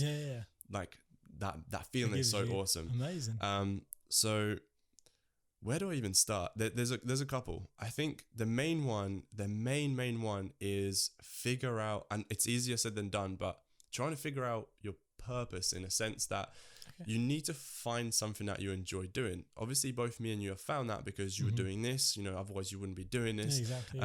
You know, I enjoy like waking up, talking to new people, either helping somebody, like as in a student, or helping a business get more sales. I love hearing back from them, the positive messages like, Markuss, we're doing this and this. And I enjoy that. I enjoy opening my laptop, seeing the results from the ads we made like a week ago and seeing how many leads we generated, etc. So everybody needs to find that thing that they enjoy. They just enjoy doing. You already know it. You just need to go, do you know what actually is that thing? And that's something that I was figuring out when I went through that personal trainer and other businesses, right? So again, this will kind of tie into like the story. The reason why I tried to do personal training for a little while was because at that point I really thought that was my only like interest. I sold my like TV and PlayStation way ago. Like I haven't played it or anything like that for ages. You know, I basically just had my computer at home. I didn't really have any hobbies. Like I didn't play fucking football or basketball. You know, I didn't play any sports. I literally just worked, came home, went to the gym, came back home, watched a bit of YouTube, went to sleep and repeat 24/7. That was literally it. So I was thinking like, well, my work isn't exactly a hobby, it's work. So then what is like the only hobby, which was gym at that point? Okay, that makes sense actually. Right? How that sort of mindset became what you wanted to do. And funny enough, my mum gave me that idea. I was out with her at one point, and again, I was kind of like, I wouldn't say depressed at this point, but I was definitely, you know, I was lost, right? Without trying to sound a bit like, oh, look at me, right? But I was just out with my mum, and I was like, Mum, I have fucking no idea what I want to do. Like, this is shit. I don't want to do this 9 to 5. Like, I just want to have my own business. And she was like, well, like, what's your hobbies? Like, what do you want to do? I was like, I go gym. I lift heavy weights. That's about it. And she was like, well, why don't you do that? I was like, all right, fine. Perfect. Yeah. So try that. Anyway, the question was, keys to success. So number one, figure out what you want to do. Reason being is because if you try and do something you don't enjoy doing, it's not going to work out, is it? You're not going to become successful in that because you don't have that drive to actually pursue that to the nth degree. I got you. And there's going to be things that come up, like, and say you're doing something that you don't enjoy for sake, like you don't love. You might enjoy it, but you love it. It's a different thing, innit? Yeah. If you don't love it and something comes up like a roadblock, you'll just go, oh, do you know what? Fuck it, right? So figure out what you enjoy, and this I wish I could just go, right, this is how you figure out that thing. I'm sorry, I don't have that answer. It's just, I guess the best thing I could say is like, look at your day-to-day life, like for the last, I don't know, 3 months. Like, there's got to be something you've been doing that's like you enjoy, whether it's fucking watching Rick and Morty and you genuinely enjoy it, but then there's that side thing where you like sketching and you like drawing. Fucking draw Rick and Morty like things and like sell it online. Like you can genuinely do that. Can do that. You know what I mean? Whether it's, I don't know, like playing video games, like that's such an easy one. You can make so much money. There's like 12-year-olds making literally millions. It's mad, isn't it? Now there's so many ways to make money. It's absurd. I paid someone to make that for me. So yeah, there's so many things that you can do. You just need to really look back and see what you've been doing and what you enjoy, because there has to be something. And just try and monetize that as much as you can, because if you enjoy doing that thing, because you're clearly doing it a lot if you enjoy it over those 3 months or whatever, and you can monetize that 100%. Yeah. 100%. So yeah, number one is finding that thing. Number two is really finding I think number two and number three, I don't know which order, but they're all just as important. One of them is like making a plan, right? Like, let's just say, I want to do X. Okay. But do you know how you're going to do it? Well, how the fuck do you expect to like get there? Do you know what I mean? It's so simple. You just work out a plan. Theoretically, let's just say, somebody watching, they want to buy a car. Like that's their goal. That's their next goal. Okay. Well, do you know how, so have you got a license? No. Okay. So you need to do theory, then you need to do lessons, then now you got a license. All right, cool. So do you know what car you want? No. Okay. So do you know how much the car costs? No. Okay. So that's how much it costs. Gotcha. Okay. But think a little bit further. Think about insurance. You know how much insurance is going to cost? Okay. Add on top of that. Are you saving? You should be saving all this point. You see what I mean? Gotcha, Once you set all of that out and you've got and you genuinely draw it out, bro, I do this shit every single month. I plan out what I'm going to do the next month. Near enough every single month I do everything that I say, which is probably a bad thing, because I should be setting myself a little higher goals. You know what I mean? Like you shouldn't hit every single goal. Got you. You know what I mean? Still got to be something that you got to keep pushing to. Got you. But that's just me as well. Like, I'm never satisfied, bro. Like, I'm always I want more. That's the entrepreneur mentality though. You're never satisfied. You want to keep building and building and building until something happens. I got you. That's true.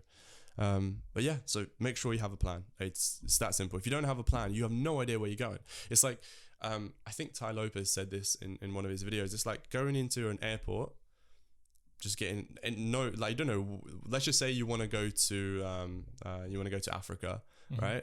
But you just go into the airport, you haven't bought a ticket yet. You just walk in, you don't look where the flight is, you just go, can I have the next flight? Can I just have the next flight? They go, yeah, sure. You pay for it, you get into the aeroplane, you get out and you're like, where the fuck am I? Because if you don't have a plan, you don't know where you're going to end up. If you have a plan and you're not always going to be on the plan, 24/7, that's impossible. Life isn't just like this. If it was, then everyone would be a millionaire. But if you have a plan, you kind of go like this, but then you go, oh, do you know what? I'm kind of, when you're going up and down then, right? You're going like this. Oh wait, I need to go like this to go to the plan. So 100%. So find a purpose, have a plan, and really break it down to the monetary. So how much money I need for a said thing, and then how am I going to do that thing? Right? Okay. And I think the third one, which is just as important, is like your why, right? Okay. So this kind of co-signs with the plan, because in order to have a plan, you need an end goal type of end goal. There's never like an end to it, but there's like something you're aiming towards, right? And then you work out a plan to get to that thing. Okay. In order to work out that thing, is you need a why. Like, why are you even doing this thing in the first place? It's the motivation, isn't it? That's why it, you want to do it. Yeah. That's it. And the motivation needs to be something. And again, this is why purpose comes in really handy with all of this stuff, because purpose is going to give you that drive every single day, no matter what. Like, you're just going to wake up and you just enjoy doing what you're doing. However, this why, this is going to be the thing that kicks in whenever you're like, oh, I really can't be bothered. Or like, you know, when you're just like, I just don't want to do it. Yeah. Your why should be that thing that goes ding in the back of your mind. Like, you remember that, your why, you know, no, I need to get back on it. I need to do it. No one else is going to do it. Exactly. Yeah. And again, whether it's a nice car, a watch, you know, helping your family, helping your friends, a nice holiday. Maybe you want that life where you're just, you know, traveling and whatever it is, you need to figure that out. And again, I wish I could just go, right, so this is how you do it. You do plus that with that, and then that's how you figure that out. But there's never a perfect way for everyone. You know, everyone's so different in terms of their life experiences. You can't just say, here you go, this is the roadmap, you just follow that and you'll be a billionaire, whatever. There's certain things, like you were saying, you know, finding your why, doing the plan, understanding it, and, you know, setting out those goals. But it sometimes you really just got to do it yourself, especially you know, there were certain things your mum didn't know, certain things, how certain things worked. You had to go find that for yourself, and just understanding these little things. There's not a perfect thing for everyone. You know, you do have to, you know, get your hands dirty in a way. You really do have to explore that, and if you really want it, that why is going to push you to get there. And yeah, 100%. That just makes sense. It's so true, because there's nothing else to it. You know, it is that. And the fourth one, the last one, by the way, something I just literally thought of just now on the spot, is do everything that you don't like doing. Like, I promise you, this sounds a bit backwards, but it's so true. So, for example, everybody watching, and even yourself and me included, you know, if somebody asks you the question, do you genuinely believe, like, you right now, will be like a millionaire, like a successful, like, billionaire, whatever, like, right? Yeah. Most people, if they're like, you know, motivated, they'll go, yeah, of course. I really do believe it, right? Even I did when I first, because I watched this from like a video, I was like, I was like, yeah, I know I will. And then the guy's like, well, you won't. I'd tell you now, right now, you won't. I was like, oh, shoots you down a bit. That hurts a little bit. But then he goes to explain, like, look, the person you are right now, like, and the person you are right now is based up of your thoughts, your motivations, your schedule, your everything, right? What you do, right? What you are right now, you are not going to be like the successful millionaire who you think you want to become eventually, right? Yeah. Therefore, you need to adjust and do things differently in order to get to that place. Because if you could become a millionaire, whatever, like I say millionaire, but not everybody wants to be a millionaire, right? Yeah. If you want to become that successful you would do it now. Exactly. But you know what I mean? That makes sense. Yeah, right. Yeah, I got you. So therefore, you got to do things that you don't want to do necessarily, aka get out of your comfort zone. If you're in your comfort zone every single day, you are not developing anything. Like, for example, I've never done one of these before. Yeah, same. You know what I mean? Like, it's only the second one, so it's definitely a new thing. I'm outside my comfort zone right now. That's what I'm saying, bro. Okay. That's how you keep leveling up. Exactly. Once you stay in that comfort zone for too long, you just become stagnant and you're not improving at all. And if you do get that question, do you want to be a millionaire? You said yes, and you're in your comfort zone. You're not getting there ever. 100. And I mean, there's so many more. There's so many more. I go into so much detail on the course that I'm building right now.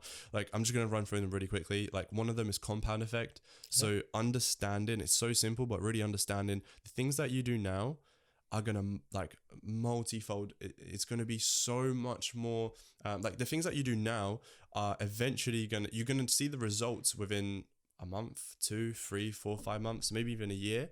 Like, for example, in the agency, you know, if you do a cold call for somebody today, it doesn't mean that they're going to sign up today. So you think, oh, well, not much result. In reality, that cold call you do today, if you keep following up with them for 2-3 weeks, they sign up within the 3rd week, and you're like, how the fuck did that happen? Yeah. But that's because it's, you know what I mean? You started it back then, and then just by keep doing that, especially, you know, being motivated to do that thing, you get to that point where you've done it and you look back, fucking hell, I've done it. How did I do that? Just by, you got to start it. I mean, some people are so afraid to start it in the first place, but you've got to really think it's not about the now. It's about making sure that I'm solidifying what I'm doing to, what I want to do. And then in the future, just keep doing that thing and you will get there.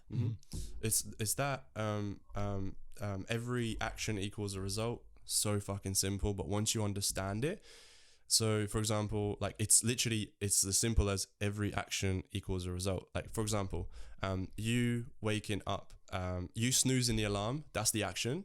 Result is you those 5 minutes or 10 minutes or God's sake an hour or 2 hours you spend extra in the bed, that's your result. You ain't gonna get that back. Whereas action, stop the alarm, get out of bed, start your day, do your routine, whatever you're doing, you get to work, you do so much more in those 1 to 2 hours, and that goes in with a compound effect, right? Those 1 to 2 hours extra you do every single morning, those amount to so much once you get to your mid-20s, late 20s, 30s. And that's really, really building how it that up, isn't it? Yeah. I mean, there's so many more, but I could literally go on for like hours, bro. But I think the main ones are, like I said, finding your purpose. And again, it's easier said than done. I think the plan might even be one of the most important ones, because it's scary, bro. Like a lot of my friends that I talk to, and bless them, like I love them, they're my day ones, but they just don't have a plan. Like they just don't. I'm like, so bro, like what do you want to do? I reckon I'll do that. They're just sort of cruising, isn't it? They don't know. But look, bro, nothing wrong with that.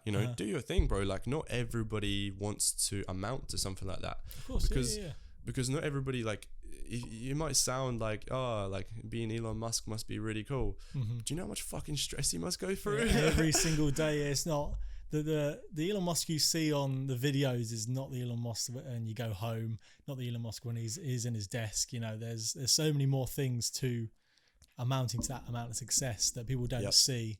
And it can be scary sometimes, if you're having to put on that smiley face for the camera, but that things are going wrong or how much stress you're going through, it can be difficult. And I mean, that's why as well, I have nothing against people that just want to work at like a Sainsbury's or a Tesco or just any 9 to 5, right?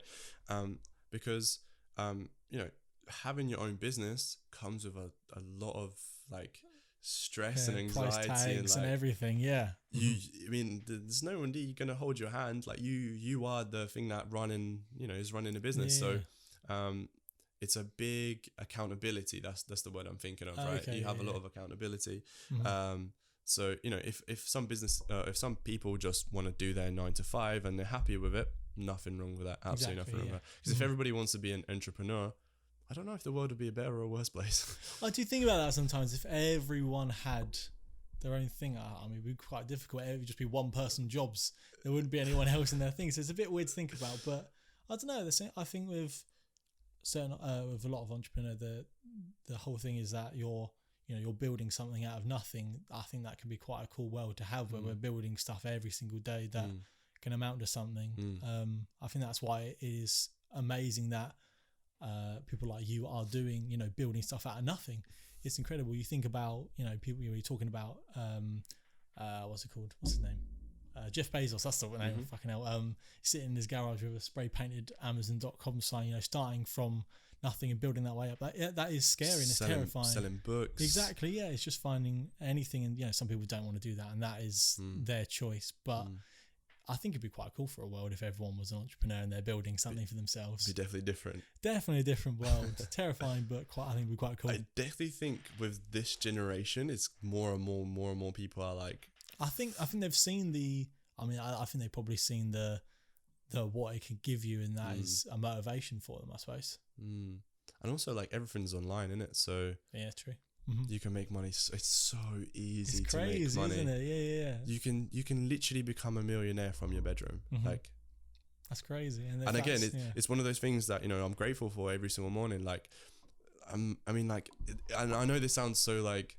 I'm going to sound like a 40-year-old person going for a midlife crisis, right? But like, this is so powerful. Like oh shit, I just took a screenshot. That was weird. If you're watching this, you're probably watching this on a laptop or a tablet or a phone, whatever, however you're watching this, I take it you're not watching like on a stone or something. Like, you're watching on a digital, like, thing. like you have so much more, such a advantage on like your parents or your grandparents. Definitely, they didn't even fucking have like a smart, or even your parents, like when they were really young, they didn't even have a smartphone. They weren't grown up with that, and it's so powerful. I mean, this can overthrow you and consume your life in a positive or negative way. It's such a powerful thing, and definitely we have a huge advantage over. My mum got a new phone today. She doesn't know how to fucking set it up. I'm having to do it for her, bless her. But it's just like love parents. You just have. There's so much possibility of that. It's just, I mean, you could literally sell phone cases and become a millionaire literally from designing phone cases. There's so many opportunities, and you really just got to grasp what you're good at and build that and build that and build that. Did I say that's what my friend does for dropshipping? I don't think I mentioned that. But no. Did I just guess that? Yeah. That's his. That's his item. That's amazing. I mean, that's how you do it. You can literally put any sort of design on there. You can do whatever you want, and it's so creative. And if you can monetize it, that's perfect. And he's doing that. So there you go. Something I just was going to say, by the way, you said, the power of this, it can be either very positive or negative, right? And that's so true. And I feel like Instagram especially is such a scary place. Like people get so into it, like so into social media to the point where like they just live in social media. Like it's scary, bro. It's terrifying, right? And everyone's guilty of this, even myself. You only upload good photos of yourself and when you're happy and when you're out and doing cool things. You know what I mean? So therefore, I mean, like some people even like message me like, oh, you're doing this and that. Like in reality, like I'm fucking sitting in my bedroom near enough 24/7 on my laptop doing calls. That's my life. Every now and then, maybe a weekend, I might go out. Like one of my friends like has a nice car or something. I might put that on my story or like, you know what I mean? Everyone does that. So they're always uploading the best version of themselves, and sometimes you're not at that state. And if you 100%, and that's where it can negatively affect you, is where you see these people, especially if you're so it's every person's uploading the best version of themselves, and you're scrolling down seeing every best version of everyone, and then you suddenly think like, I'm not doing any of that. I'm not, and that's how it can really negatively affect you. And that's where living in social media can be so dangerous. And I remember you talking about before the show started that you took a break from social media and everything. And did you say that was a positive effect on you having that? I felt so good. so the story behind that, by the way, I'm so heavily into social media marketing to the point where like that's like pretty much the only thing that I follow on all social medias, like Facebook, YouTube. Like I'm only subscribed to like social media marketing, like agency owners, this and that, to the point where like every single time, and there was a period where COVID just hit. This was this was around April time where car dealerships like had to close, right? The first month. I think it was around April. Don't quote me on that one. It was definitely around that time, basically. And long story short, I didn't sign any clients like that month, like no clients. I still had money coming in because how I do it, I sign up clients for 3-month minimums, and they carry on like if I do a great job, which I do.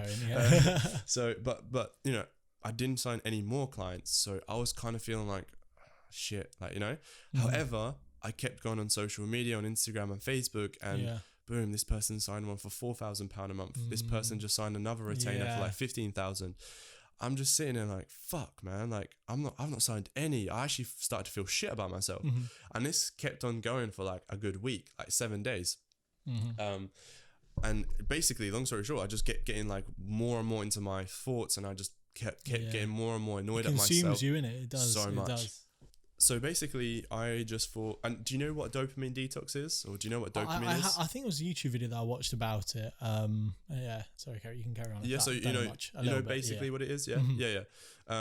Well, I guess to anybody that doesn't know, dopamine is basically the chemical in your drug. I'm not no scientist, but it's basically a chemical in your drug. It's a natural drug. It gets released whenever you do something that makes you feel good. Okay. Right? Yeah. So whenever you play video games, that's one of the biggest releases of dopamine. Social media is fucking huge. Watching Netflix, anything that you do and you feel good, eating food, even like drinking, etc. Definitely drugs and like things like that. It gives you dopamine. So basically, it'll make you feel like, I'm doing pretty good. I'm all right. And basically, whenever it comes to the state of you trying to do something that doesn't give you dopamine, aka writing something or reading a book or cleaning your room or working on your business, it still gives a little bit of dopamine, but nowhere near as much as like being on social media. That's why people spend 2 hours just scrolling. So it keeps giving those hits each time, and nothing amounts to it. That's it. Yeah, spot on. So, and there was this thing called a dopamine detox where for 24 hours you don't do anything other than just be with yourself. You can go for a walk, like write down notes, work out. That's about it. You can't that's literally it. I think if you told some people to do that, they'd be terrified. Especially at our age, they'd be like, "Fuck that." But I'm not doing that. Yeah. But sometimes it is the best thing for you, isn't it? It's really to understand that there is a world outside of the world on your phone. So that one day, I felt so good. Really? I felt so good, like mentally, obviously. I worked out. I was just like with my own thoughts. I came up with so many ideas. I write down so many plans, which have actually manifested into actual real life right now. So if I hadn't have done that, I definitely wouldn't be here where I am right now. So anyway, that one day kind of turned into a week, then a month, then 2, 3. Wow. I'd done it for about 3.5 months where I just deleted social media from my phone. On YouTube, there's like a Google Chrome extension where like it blocks all the recommended videos. You know how you watch a video and then on the side, those are there to just keep you on that site. Exactly. Yeah. So got rid of that. Basically got rid of everything other than, just my business. That's amazing. In the 3 months, I signed up more clients than I ever have. In 3 months, I nearly made as much as I did last year working at 9 to 5. I mean, it wasn't that much, but still, like, to think about that, It tells you something that there's got to be something behind that, 100%. Yeah. Like, I mean, think about it. You can only focus on so much, throughout a day. Imagine you're working on this, like, for example, yourself, imagine you're editing this, right? And you have your phone next to you like that. Ba-ding. Let me check that. Yeah. Bro, you check the message, you swipe off, you go into the news feed. Oh, okay, next one. Oh, somebody likes your photo. Who's that? Click on their profile. Bro, long story short, you're on there for like 2 hours, bro. I'm a big victim to that. I can't lie. A few times and now there's an app where you can download that just basically just blocks everything. Oh, really? And What's that called? It's called like Flora or something like that. It's not the butter. The Flora is basically just an app where you leave it, and it grows a tree. And you leave it I think it's called Flora. I may be wrong. I know what you're talking about. I use that every so often where. And if you go off the app, then the tree dies basically. And I don't grow it for the trees. I just you want to save the trees, everyone. But I literally just leave it there. So if I go on my phone, then there's a bit of unsatisfaction if I break that. And it sort of motivates me to carry on. I'm watching the time going. I'm like, this is good. I'm working on this. And obviously I have breaks, but it just helps me stop becoming a victim to the news feed. It's they've done. I can't remember the way that Instagram and Facebook have set up the way to keep you on there is incredible, and I can't lie. And the shout out to the people who have done that. However, it's just that. Sorry, you're going to say something. No, I was going to say. Do you know that they have people hired and they pay thousands, and I mean thousands, like tens of thousands, for them to figure out new ways to how to keep you addicted to it, right? That. Yeah. It's just because the longer you're on the app, the more money they are potentially getting. Yeah. For example, this is one thing. Whenever you go into Instagram, and there's a notification because this was on your lock screen or something like that, right? Or you just don't know. You just go into the app anyway. I don't know if you know, but it takes like around 1.5 seconds for the actual notification to pop up, and then when you actually click on it. Sometimes it's not there, so you have to scroll down and it pops up. That basically mimics like a roulette. When you swipe and then ding, you win. That's the same thing. Wow. Oh my god, this psychology behind that is pretty serious, isn't it? I was watching oh my god, what was his name? I can't remember. This guy, he's so smart, like he understands all of this stuff. And he was just talking about because he basically understands how they all work, how they hire people to do that stuff. And he was talking about it all, and it was just and that's really the reason why I got rid of social media for a while. And if you're wondering, by the way, Marcus, why the fuck are you back on there then if you made so much money, etc.? Well, I kind of need it to promote myself if I want to get students to mentor. It's part of your business, isn't it? Really, yeah. So that's what I'm using it for. I'm not using it to I message some girls, but I'm not really using it like for personal reasons. Does that make sense? Right? Okay. Like I haven't uploaded a photo in like 4 or 5 months. Like I don't care about uploading things. Yeah, that's the thing. If you can break out of that sense of having to prove yourself technically in a way, having to prove yourself who you are and what an extravagant life you're living. Yep. If you can understand that doesn't amount to shite. It really doesn't. When you can go for a nice dinner, when you can do something nice and like around expensive things and you don't put it in your story, that's when you know that's you're like you've understood that. Yes. That is not your life in there. There's so much more outside of that. Yeah, and exactly. If you can go night without Snapchatting your food or something like that, you understand a lot more about there's so much more to life. 100%. Love that. Right, so the last sort of question is about the future. Obviously, no one really knows what the future holds. However, what we're talking about is, keeping those keys to success, using those things that you've talked about to achieve better things in the future. What does the future hold for you and your businesses? Anything like that? So in terms of my agency, my next sort of goals are really just to scale it. I've set it up nicely to where I can only work sort of 2-3 hours a day if I wanted to. I could probably work way less than that if I wanted to. I just do a couple of meetings a day. So, I have somebody who, finds the clients for me. They set up the meeting for me. All I have to do is get on that call, do the meeting with them, sign them up. Then I have somebody who does the leads for me. So he does all the ads. Yeah. So in terms of my agency, I would need to scale it, get more clients, maybe get another media buyer, so we can handle more clients, per month. Okay. That's in terms of my agency. In terms of my second business currently, Auto Marketer Club, I'm currently building an online course, where it's basically what I'm doing right now with like one-to-one mentorship. However, I'm just putting it all into a course, so it just saves me a lot of time rather than having a phone call with everybody, if that makes sense. Yeah. And so that's that business, and my plan is to release it around November time, maybe October on my birthday. That would be nice. That would be cool, yeah. And talking about November, I'm looking to start.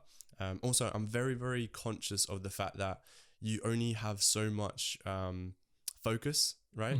If you have like 20 businesses, you can't spend enough time on one to actually produce something out of it. Amazing, right? So let's just say there's 2 people. One person has just one business and 100% of their focus is on that business. Let's just say you might get a social media marketing agency. Let's just say there's another person with 20 businesses, or not even 20, let's just say 5. One of them is a social media marketing agency. The person that just focuses on that, they're going to do so much better and scale so much faster than this person. However, I'm trying to balance it, and I am like trying to build generational wealth. Yeah. I could do it with the agency. I mean, probably not unless I was to like get to a couple mil a month, then sell it, which is like years on years and maybe decades. So I'm playing around with different businesses. So another business I'm looking to start in November, which already has proof of concept because this is my mate who does the drop shipping. We're going to start a second store where I'm going to do all the marketing. He'll build the website. He'll find the product that we're going to sell, and I'll do all the marketing side of it. So I'm fucking it. Oh. That was mine. That's all right. There you go. Sorry. It's all good. So I'm super excited to start that. Black Friday is 27th of November, I think, or 28th, 27th. Yeah. So we're thinking about releasing like our first, products. Well, a couple of weeks before that, Black Friday sales for drop shipping. It's huge, isn't it? Yeah. Insane. On top of that, everyone's home already anyway. Exactly. Quarantine. Yeah. It's like the perfect storm, isn't it? Really. Honestly, there's going to be a lot of money there. And then, so that's really like the end of plans for this year. Something that I'm dabbling in at the moment that we spoke sort of off camera is I'm heavily into fashion. I think fashion. How I said the key to success is like finding your passion. Fashion rhymes, but it is actually fashion. It's something that I've just grown up like with the hip hop culture, and I got this from my cousin when I grew up with him. Like, he was heavily into like hip hop, like Biggie, Tupac. Fucking love that. So from there on, I moved to the UK. Then now I listen to grime, or now I listen to like drill and all these different genres. I'm heavily into it, and all the rappers obviously they're always wearing like designer, the newest drip, and all this stuff. So I always like wanted to buy that, but I couldn't afford it. So now that I was making money, I was buying all that stuff, but now I understand it's not an investment. Yeah, exactly. So that's why I'm just wearing like whatever. But fashion is definitely something that I'm heavily into. Amazing, yeah. And I would do it for free. Like I would genuinely do it for free. And another thing is, I never really said this, by the way, but literally my biggest motivation in life is to retire my mum. Like that is it. Okay, that's amazing. That's a big achievement. Yeah. And my plan is to do that this Christmas. Actually, I hope my mum doesn't watch this. If you're watching, you need to click off right now. Yeah, mum, yeah, come back. Put hands over her ears just for a second. I hope she doesn't watch all this. This is like a 3-hour-long episode. But yeah, so my plan is, well, I don't know, I hope she's not watching it. I won't say it, but my plan is to do that. Okay, that's amazing, man. Well done. And, tie that in with the clothing business, because back in Latvia, one of the jobs that she used to do was like sewing. She used to work at like, So she's really good. So whenever I used to work at the door-to-door job, I used to have the freshest suit and it would always be fitted nicely because shout out to Mumsy. Really? Oh, wow. So she knows how to fit clothes and like properly, she has a fashion sense as well, which is amazing. Fucking awesome. And you know the pieces that I've done already? She was the one majority of the time that helped me. I'm more of like, Mum, I want it to look like that. I want it to do that. She was like, all right, cool. She does it. Straight. That's amazing, man. I can't like some of the stuff because I think he's done a few photo shoots or showing it off on Instagram. They do look like proper, I could go into the Gucci store and probably see that sort of shit. It is really nice. Mm-hmm. Yeah. And so my last business this year, looking to start. And bear in mind, by the way, as well, if somebody's watching it and they're like, "What an idiot! How is he like starting like 4 or 5 businesses? He's not going to have any time to focus on like this or that and that." Mm-hmm. Like, if you really think about it, the dropshipping business is probably going to take me about a week maximum to set up the store and set up the ads. The rest of the time, it's just like running them, and I'm definitely going to have somebody running the ads for me. Yeah. So in essence, that's kind of passive income. Not completely, obviously. That passive income is pretty much non-existent. So I don't really have to focus on that. Then like my agency, just to scale it, I don't have to do much to that. My course, as soon as I finish the course and run the ads, I don't have to do much with that. Like it's an online product that people can buy as many times as they want, right? Or as many people can buy it. So essentially, I would have all these incomes coming in, but I would still have a lot of free time.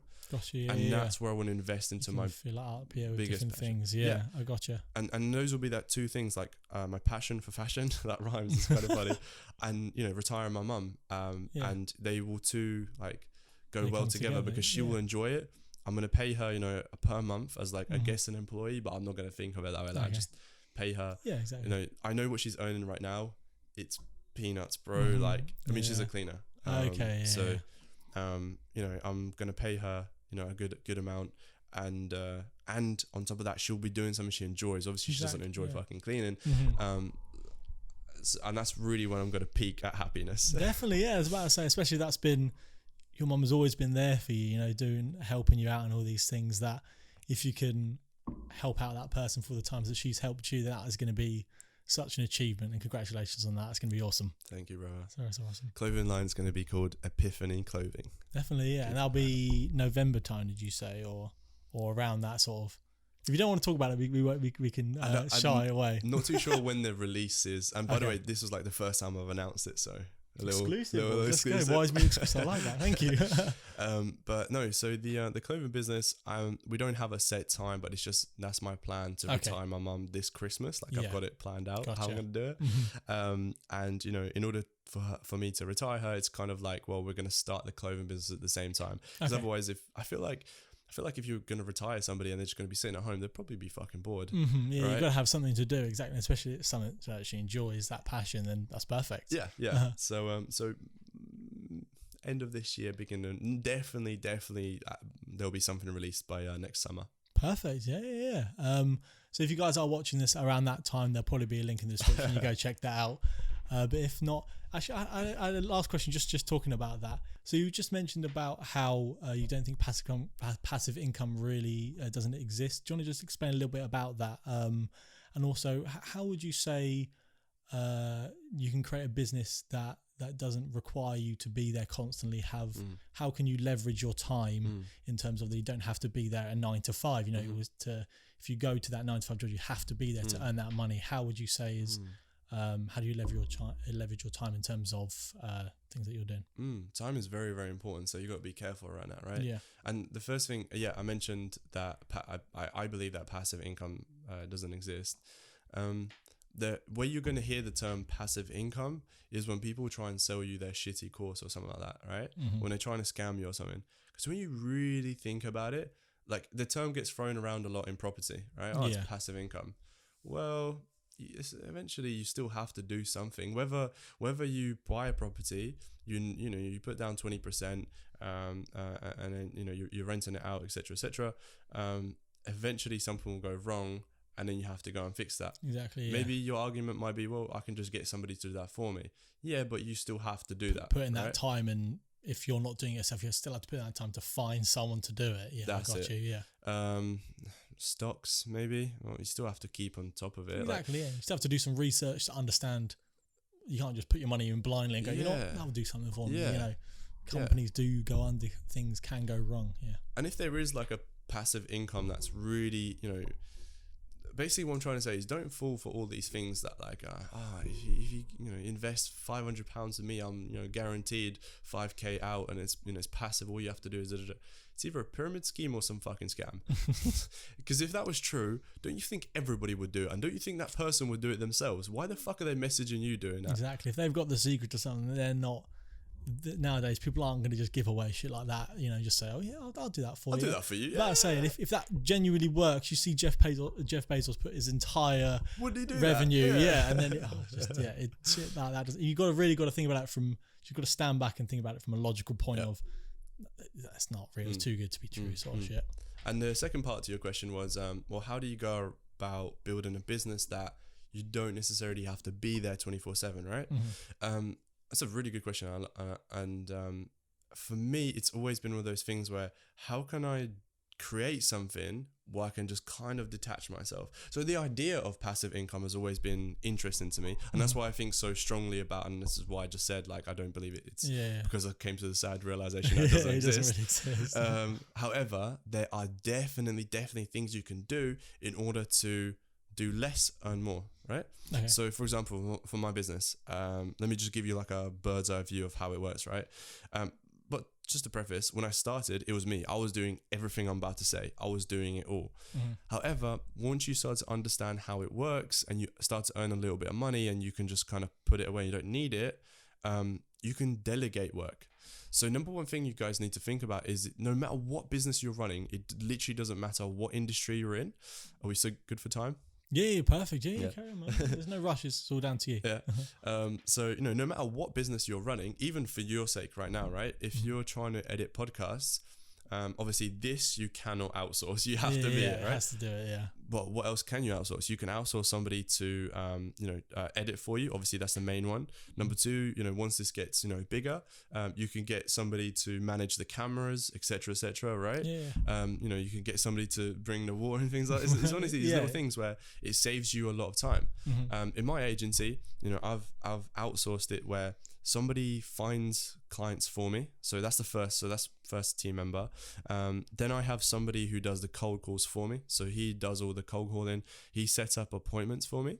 Okay. Then there's me who actually does the appointments and closes them, etc. If I really wanted to, I probably could find somebody to close them for me. Yeah. It's a big risk, that basically. Yeah, definitely. Yeah. You really have to understand what is worth leveraging your time for in terms of, if you're the best at doing that, and you don't, it's a big risk, as you said, to take, to get someone else to do that for you, then maybe that's not, maybe find another way to help that leverage your time. And then, so the last point is, I have somebody that does my ads for me, basically. So, I sign up the client, then I refer them to my contractor who does the actual ads and the work. Obviously, I pay all of them per client. So yes, that bites into my profit margins. Yes, I earn a little bit less. Benefit is I get way more time. Therefore, I get to work on these businesses. I get to come to like things like this. I can actually go and enjoy my life like my friends, even though I don't. I still sit in my bedroom. But at the